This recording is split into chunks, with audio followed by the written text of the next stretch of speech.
Acho que esse é o carro elétrico que todo mundo está esperando no Brasil. Esse aqui é o BYD Dolphin Mini, aquele carro que nós começamos a conhecer no Brasil com o nome de Seagull. Independente do nome, eu acho que essa marina aqui funciona bem como um habitat natural para ele. Não só pelo porte, mas pelo nome mesmo. Enfim, bobeira. O caso é que esse carro é realmente muito importante para o Brasil, não só por ele ser um carro compacto, mas com um bom espaço interno e um bom número de potência e autonomia, mas principalmente pelo preço. Ele tem chances de ser um carro elétrico com preço ao redor dos R$100 mil. E isso pode modificar novamente todo o mercado brasileiro, como o Dolphin fez e como o Dolphin Plus tenta fazer também agora, num patamar de potência e preço acima dos dois. Será que esse carro faz sentido para o Brasil? E quais são os segredos para esse carro custar tão barato? É o que a gente vai ver agora.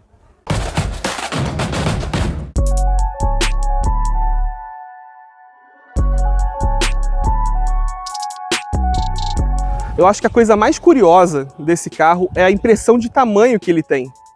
Assim, no mundo real, a percepção que você tem dele é de ele ser um carro compacto, mas não tão compacto assim. Você olha, por exemplo, para o pneu. Ele parece pequenininho, talvez pelo tamanho da caixa de roda, pela proporção que ele tem para o carro, mas é uma roda de aro 16 com um pneu mais fino. Simplesmente é um tamanho normal. Ele também parece compacto, mas o entre-eixos dele é de 2,50 m, não é tão pequeno assim. E o comprimento total é de 3,78 m. Ou seja, ele tem um comprimento de um carro pequeno, mais o entre-eixos de um carro compacto convencional. E isso, teoricamente, garante um bom espaço interno, como nós vamos ver daqui a pouco. Mas a impressão é de que ele realmente consegue ser um carro urbano sem que você faça muita concessão em termos de espaço interno. Isso também é um ponto muito importante, especialmente para o segmento que ele basicamente vai criar no Brasil. Isso é uma coisa complicada para você comparar até mesmo com o Renault Kwid, que não tem um entre-eixo como esse. É bem mais restrito nesse aspecto.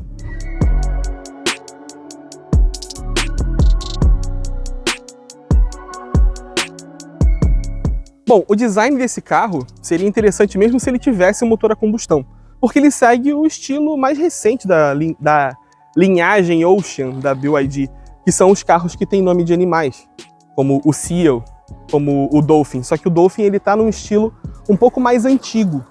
Tanto que, esse carro ele nem nasceu para ser um Dolphin.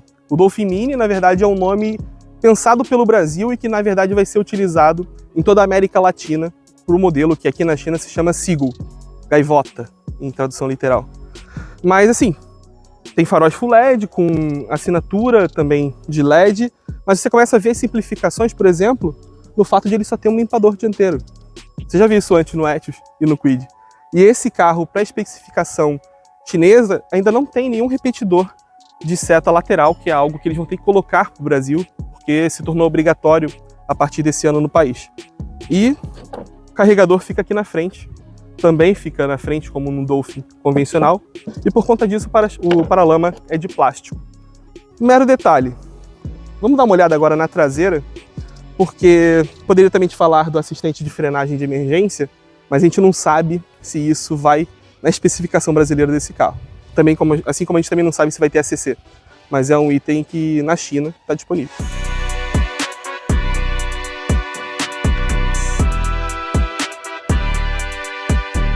Novamente, existe uma clara impressão para dar uma sensação de amplitude no design desse carro maior do que ele na verdade é. É um carro com 1,71 m de largura, nada muito diferente de um carro bem compacto. Mas esses cantos vivos, essas bordas vivas na carroceria, quando você vê o carro por trás, dá a impressão de que ele é um pouco mais largo e mais alto também. Mesma coisa com essa barra que interliga as lanternas. Você vê que é uma traseira reta, mais truncada, como se fosse de um monovolume. A impressão de que você está olhando para um carro é um pouco mais alto do que ele realmente é. Mas esse porta-malas aqui entrega o jogo. Inclusive a abertura dele é descentralizada. Fala-se, de acordo com a imprensa internacional, porque eles não falaram aqui a medida com o banco traseiro na vertical, que esse porta-malas tem capacidade de 300 litros. Eu achei um pouco otimista e dá a impressão de que não cabe o step aqui, se eles quiserem colocar o step na tampa do porta-malas, como eles tornaram padrão no Dolphin. Ainda assim, é uma boa capacidade para um carro com essas dimensões. Se você pensa num Jaque JS1, isso aqui é bem maior. Mas também não tem muito como você utilizar de uma forma tão versátil, porque o rebatimento aqui é inteiriço, ele não reparte 60-40. E quando você rebate, ele não fica totalmente plano. É uma das concessões que você percebe para esse carro ser tão acessível assim.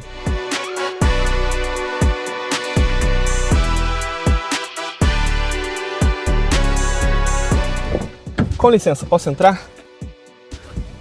Até aqui. E acho que isso aqui que é a coisa mais legal desse carro. Ele é pequenininho, ele vai ser relativamente barato para um carro elétrico e ele tem um bom espaço aqui atrás, é um bom espaço de verdade. Eu posso enumerar vários carros compactos do Brasil que não tem esse espaço no banco traseiro. E assim, o que eu posso falar desse cara que eu mal conheço e já considero pacas? Ele tem um baita acabamento interno sintético, né? Mas em se tratando de BYD, essa coloração azul com preto tá bem interessante para um carro dessa categoria, para um carro mais jovem, mais compacto e transmite uma boa qualidade até.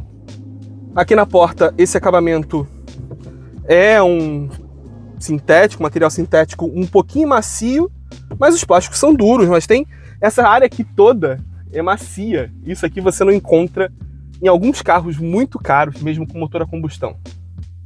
Talvez até mais caros do que a gente está esperando para esse carro. Tem vidro elétrico, a linha de cintura é elevada, essa visão aqui de fora me lembra muito o Hyundai HB20. Mas o espaço é bom, é bom. Meu cabelo já quase começa a raspar quando eu coloco aqui, dá para passar um tempo aqui. Mas assim, não tem uma porta USB, não tem uma saída de ar-condicionado traseira, tem um porta-objetos aqui. Interessante, eu nunca vi algo assim num carro no Brasil e no mundo. É um apoio de braço central que é totalmente independente da parte frontal e aqui ele fica suspenso. Mas falta uma porta USB, isso falta. O assoalho é plano, dá pra ver que o assoalho é um pouco mais alto, inclusive aqui atrás, provavelmente por conta da bateria. Já vou me antecipar e falar que esse carro aqui ele tem bateria Blade. Essa é uma diferença para essa configuração que tem 38,8 kWh e autonomia no ciclo chinês é um tanto otimista frente ao Inmetro, ele tem 405 km de autonomia. É uma baita autonomia para um carro urbano. Muita gente pode passar 3 semanas, em média, sem recarregar esse carro aqui. Pelo menos na utilização do brasileiro, caso isso se confirme. Bom, acho que essa é a hora de ir lá para frente, começar também a falar de equipamentos e, claro, do motor, né? Por que ele tem uma autonomia tão grande assim?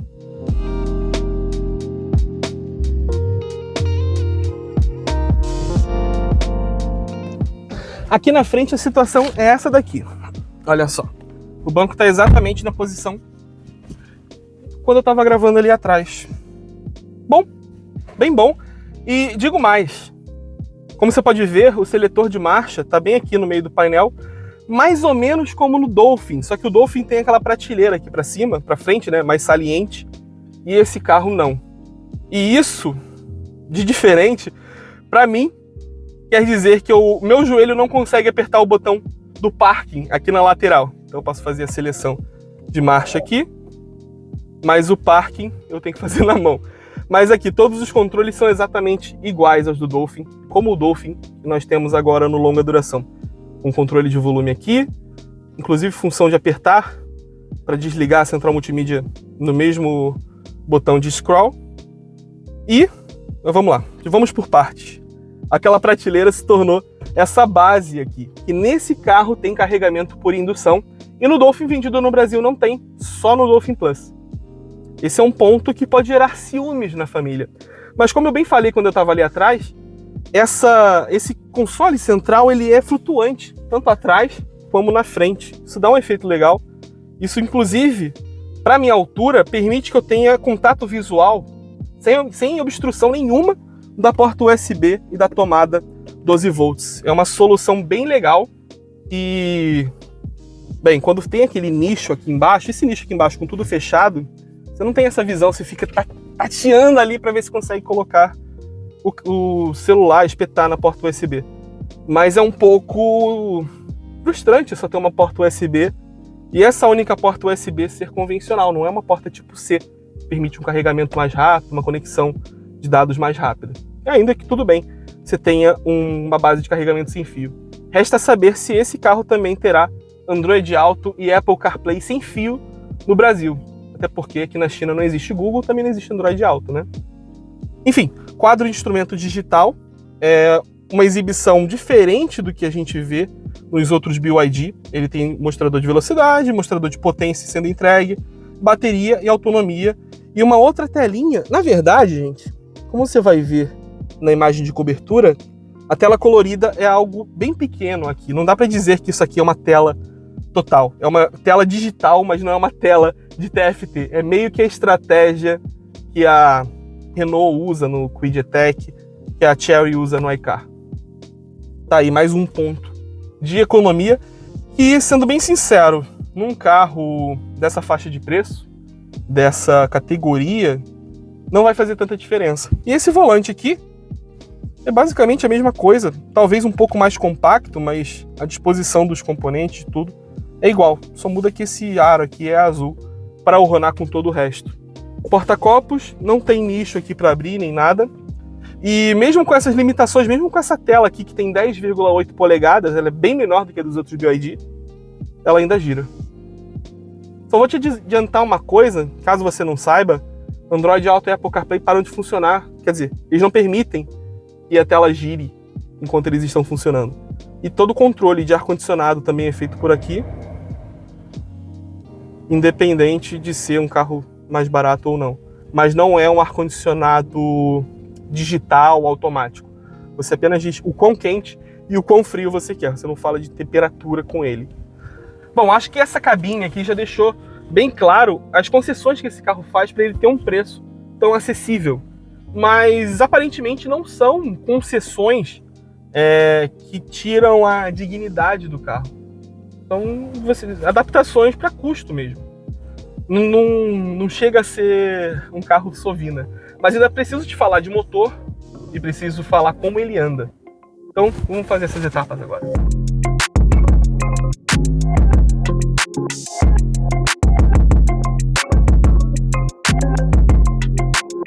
Bom, um carro tão pequeno, com um capozinho tão curtinho, não poderia ter muito espaço aqui. Quando eu falei que esse carro tinha design de carro a combustão, não estava imaginando que não caberia um motor a combustão aqui, aparentemente. Talvez um 1.0 de 3 cilindros, mas o SESV reclamaria do espaço para mexer. Mas enfim, o motor fica aqui embaixo desse inversor.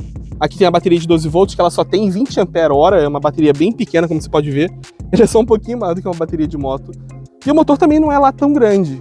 É um elétrico dianteiro aqui, com 75 cavalos e 13,8 kgfm de torque.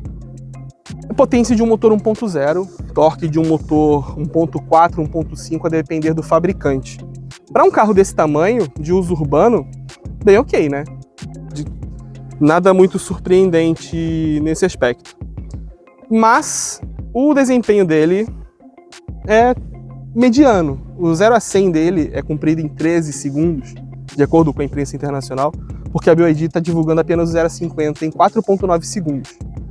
Para um uso urbano, é um número bem adequado e, por mais que seja um carro urbano, ele consegue chegar aos 130 km por hora de máxima.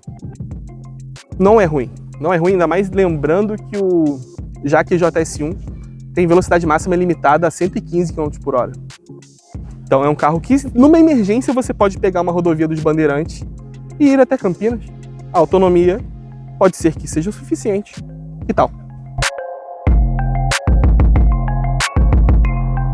Agora é hora então de dar uma volta com o Dolphin Mini. Como você pode ver, essa aqui é uma unidade rosa por fora. Então também é rosa nos detalhes aqui dentro. É uma possibilidade de cor, assim como existe também no Dolphin vendido no Brasil. Então, hora de acelerar. Eu vou primeiro devagarzinho, porque na verdade eles querem que nós façamos um slalom aqui. Mas vamos lá. Bem leve a direção. Primeira resposta, né? Primeira sensação com o carro. bem estável, na verdade bem firme. Eu achei ele mais interessante do que o Dolphin que nós temos no Brasil. Importante essa percepção, viu? Carro bem assentado, ele não tem aquela coisa gelatinosa do Dolphin. Eu tô sentindo aqui bem a regeneração, freios atuantes muito bem. Gostoso de andar. Compactozinho. Claro, asfalto perfeito. Vou começar a acelerar um pouco mais aqui. Olha, tem uma bolsa lá atrás. Acho que é o kit de reparo do pneu. Mas 75 cavalos, ó, pé fundo agora. 75 cavalos e... nossa, já falo disso. E 13,8 kgfm de torque. Isso aqui, inclusive, olha só, ele tem ajuste de profundidade na direção e ajuste de altura também. Além disso, pelo menos essa unidade aqui, pro padrão chinês, tem ajuste elétrico do banco do motorista. Olha que sofisticação. Mas, e claro, pode ser uma coisa do pacote chinês, o pacote pro Brasil ainda não está definido. O pessoal falou aqui. Então, pela possibilidade até ACC, esse carro pode ter. Ele tem uma versão, chamam de turbo, né? Ironicamente chamam de turbo. Mas que carro agradável. Carro urbano, bem bacana. Agora vamos ver, vou acelerar mais um pouco.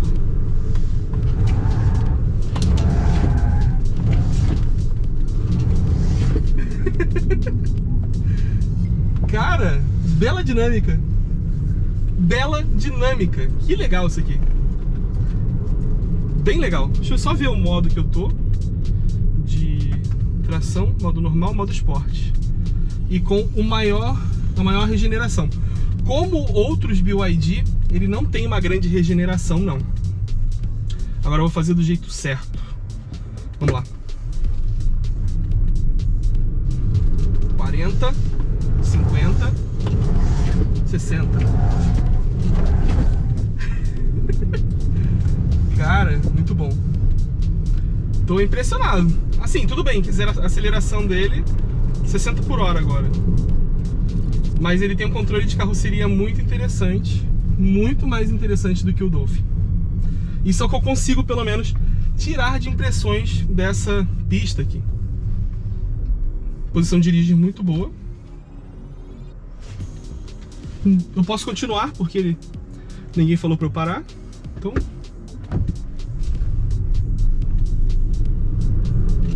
vou fazer mais na manhã. Rolagem de carroceria muito interessante. E assim, como ele só tem 38, né, quase 39 kWh de bateria, ele não é tão pesado assim. Faz muito sentido esse carro. Ó, tá 13 kW agora de regeneração, baixando. Não é exatamente um one pedal, mas gostei. Gostei bastante. Bom, esse foi o nosso primeiro contato com o BYD Dolphin Mini, que já está quase chegando ao Brasil. No carnaval ele já deve começar a dar as caras por aí, sem querer ser um carro alegórico, né?